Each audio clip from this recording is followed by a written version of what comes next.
Hello बच्चों, आज मैं आपको कार्ल मार्क्स का एक और नया चैप्टर है अलगाव, इसके बारे में बताऊंगा। अलगाव,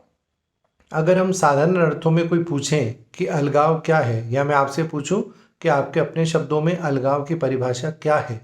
तो जनरली हम सब यही मानते हैं कि अलगाव का मतलब अलग, अर्थात कोई भी एक ऐसी चीज़ जो एक अलग से दिखती है। मान लो मैं कहूँ कि अलगाव को हम व्यक्ति की एक पागलपन की दशा भी कह सकते हैं। जैसे आपने जनरली सुना होगा कि कोई व्यक्ति है जो आज हम कहते हैं कि कल तक तो बहुत अच्छा भला था, लेकिन अचानक पता नहीं उसे क्या हो गया, वो हमसे दूर दूर रहने लग गया, वो हमसे अलग रहता है, न बात करता है, न किसी के पास जाता है, हमेशा चिड़चिड़ा रहता है, गुस्से वाला है, अचानक न जाने उसे क्या हो गया। तो अलगाव व्यक्ति की एक ऐसी मानसिक दशा है कि जिसके आधार पर कार्ल मार्क्स और हीगल ने जो बताया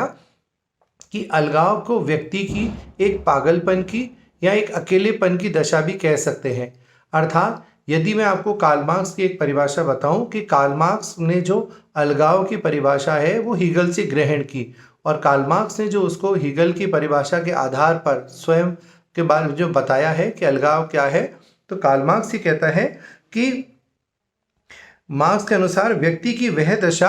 उसके अपने किए गए कार्य एक पराई शक्ति बन जाते हैं, अर्थात उससे वो शासित न होकर उसे एक ऊंची शक्ति के प्रति शोषित माना जाता है। अर्थात यदि हम देखें तो ये कह रहा है कि अलगाव व्यक्ति की एक ऐसी दशा है कि जिसमें व्यक्ति के हाथों में कुछ भी नहीं रहता, अर्थात उसके ऊपर एक शक्ति होती है जो उसे अपने अधीन रहकर उसके ऊपर शासन करती है। मान लीजिए अगर हम कहें कि कार्ल मार्क्स के इस उदाहरण को मैं आपको समझाऊं कि अगर हम एक फैक्ट्री है,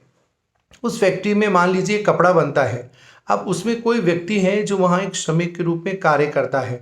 अब उसका एक ही काम है कि वो रोज़ सुबह अपने टाइम पर फैक्ट्री में आता है, वो अपनी फैक्ट्री में रहकर वहाँ पर अपना कपड़े का जो बुनाई का कार्य होता है मशीनों पर, वो अपना वो काम करता है, और शाम को छुट्टी होते ही वो वहाँ से अपने घर को चला जाता है। अब रोज़ाना का उसका एक रूटीन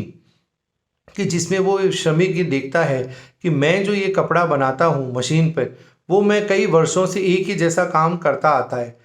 लेकिन धीरे धीरे उस कार्य के प्रति उसके मन में कई बार एक ऐसी हीन भावना आ जाती है कि मेरे जो मुझे सैलरी मिलती है इस कपड़ा बनाने की वो कितनी कम है, वो उससे अपने परिवार का गुजारा नहीं कर पाता। लेकिन जो उस कपड़े की फैक्ट्री का मालिक है वो उसी कपड़े को बाजार में बेचकर उच्च वर्ग का व्यक्ति है और वो उससे बहुत अच्छी आय प्राप्त कर रहा है। तो धीरे धीरे एक ही जैसा काम करते करते और आय के स्रोतों की कमी एक व्यक्ति के मन में अलगाव की स्थिति पैदा कर देती है।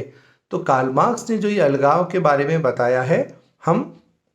इस अलगाव को, इसके स्वरूपों को हम चार भागों में देख सकते हैं। सबसे पहला जो अलगाव का प्रकार है वो है उत्पादित वस्तुओं के प्रति अलगाव। उत्पादित वस्तुएं क्या हुई, जैसे जो मैंने आपको एग्जांपल बताया कि यहाँ उत्पादित वस्तु जो कपड़ा फैक्ट्री है उसमें जो उत्पादन हो रहा है वो किस चीज़ का है, कपड़े का। तो यहाँ पर कार्ल मार्क्स कह रहा है कि जब एक व्यक्ति किसी भी मशीन पर रहकर जो भी चीज़ का उत्पादन करता है, चाहे वो मान लो एक किसान ही हो जो खेती कर रहा हो, कि जो एक खेत में किसी दूसरे पूंजीपति के खेत पर रहकर काम कर रहा है, तो वो कोई भी चीज़ का उत्पादन कर रहा है, तो सबसे पहला अलगाव व्यक्ति का उत्पादित वस्तुओं के प्रति देखा जाता है कि जिसमें जो व्यक्ति उत्पादन कर रहा है या जिस चीज़ का वो उत्पादन कर रहा है उसके प्रति उसके मन में एक अलगाव की भावना जन्म लेती है कि मैं ये जो चीज़ बना रहा हूँ, या मान लो एक भूखा किसान है जो जानता है कि मैं एक अनाज का उत्पादन कर रहा हूँ किसी दूसरे के खेत पर इसमें से एक मुट्ठी अनाज भी मैं घर नहीं ले जा पाऊंगा, मुझे तो अपना एक फिक्स रोजगार मिलेगा, पैसा मिलेगा जो मैं अपने बहुत मुश्किल से उसका गुजारा कर पाता हूँ। तो धीरे धीरे वो एक ही प्रकार का कार्य करते करते उसे अपने उत्पादित वस्तु के प्रति उसके मन में अलगाव की भावना जन्म ले लेती है। तो पहला अलगाव का स्वरूप है उत्पादित वस्तुओं के प्रति अलगाव। दूसरा है स्वयं के प्रति। अब स्वयं के प्रति कैसे होगा कि मान लीजिए मैं कहता हूँ कि एक व्यक्ति श्रम विभाजन का जो कार्य होता है कि जो व्यक्ति हम कार्यों का बंटवारा कर देते हैं किसी जगह पर भी हम देखते हैं, तो व्यक्ति का धीरे धीरे स्वयं के प्रति भी अलगाव पैदा हो जाता है, क्योंकि उसे ये लगने लगता है कि वो एक ही कार्य को रोज़ाना कर रहा है, बार बार कर रहा है। उसका एक ही रूटीन है कि सुबह से लेकर शाम तक, चाहे वो खेत पे मजदूर के रूप में काम कर रहा हो, किसी फैक्ट्री के अंदर एक श्रमिक के रूप में काम कर रहा हो, लेकिन उसका जीवन केवल एक रूटीन की तरह चलने लगता है, एक मशीन की तरह। तो धीरे धीरे एक ही प्रकार का कार्य करते करते भी व्यक्ति के मन में स्वयं के प्रति अलगाव की भावना जन्म लेने लगती है। वो अपने आप को बिल्कुल अकेला महसूस करने लगता है कि ना तो मेरा कोई सोशल सर्किल है, ना मैं किसी परिवार के सदस्यों के पास ज़्यादा टाइम दे पाता हूँ, ना दोस्तों के पास जा पाता हूँ। मेरा पूरा जीवन केवल एक मशीन के भांति यहीं गुजर जाएगा। तो धीरे धीरे एक ही प्रकार का कार्य करते करते उसका स्वयं के प्रति भी अलगाव नजर आने लगता है। तीसरा है मानव जाति से अलगाव।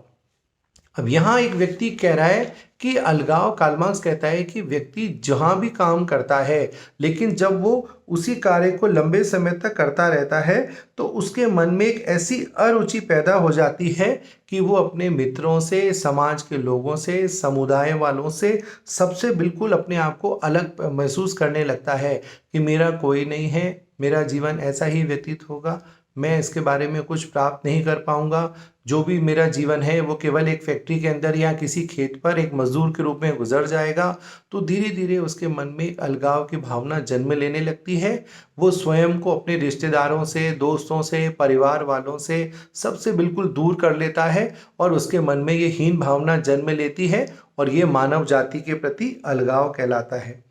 चौथा जो इसमें लास्ट है, व्यक्ति का व्यक्ति से अलगाव। कि व्यक्ति यहाँ पर कह रहा है, कार्ल मार्क्स कहता है कि सबसे बड़ा जो है अलगाव, कि व्यक्ति अपने आप को प्राकृतिक और सामाजिक इन सारे लक्षणों से बिल्कुल अलग अलग महसूस करने लगता है। तो व्यक्ति का एक व्यक्ति के प्रति भी अलगाव नजर आता है, क्योंकि उसे लगता है कि मैं जिस फैक्ट्री में काम कर रहा हूँ, मेहनत कर रहा हूँ, यहाँ का फैक्ट्री का मालिक मुझे कोई ज़्यादा सपोर्ट नहीं करता। चाहे वो किसी खेत पर मजदूर के रूप में काम कर रहा हो तो उस खेत का जो मालिक है वो उसे ज़्यादा सपोर्ट नहीं करता। तो धीरे धीरे व्यक्ति का व्यक्ति के प्रति भी अलगाव नज़र आने लगता है। तो ये सारी चीज़ें, चार प्रकार की जो हैं, ये अलगाव के प्रमुख स्वरूप हैं। इन आधारों पर क्या होता है कि जब व्यक्ति किसी भी चीज़ को रूटीन में एक ही प्रकार के कार्य को लंबे समय तक करता रहता है तो उससे धीरे धीरे एक ही प्रकार का कार्य करते करते हीन भावना जन्म लेती है, क्योंकि वो जहाँ है, जैसा है, उसका जीवन वैसा ही गुजर रहा है, लेकिन वो जिसके लिए काम कर रहा है वो ज़्यादा पैसे वाला बनता जाता है और वो निर्धन का निर्धन रह जाता है। तो यही चीज़ें कार्ल मार्क्स कहता है कि उसे अलगाव के रूप में धीरे धीरे उसके समाज में उसके सामने आती हैं और कई बार व्यक्ति इसी अलगाव की हीन भावना के कारण आत्महत्या करने पर मजबूर हो जाता है। ये जो मैंने आपको बताया, यह है कार्ल मार्क्स का अलगाव, एलिनेशन। Thank you.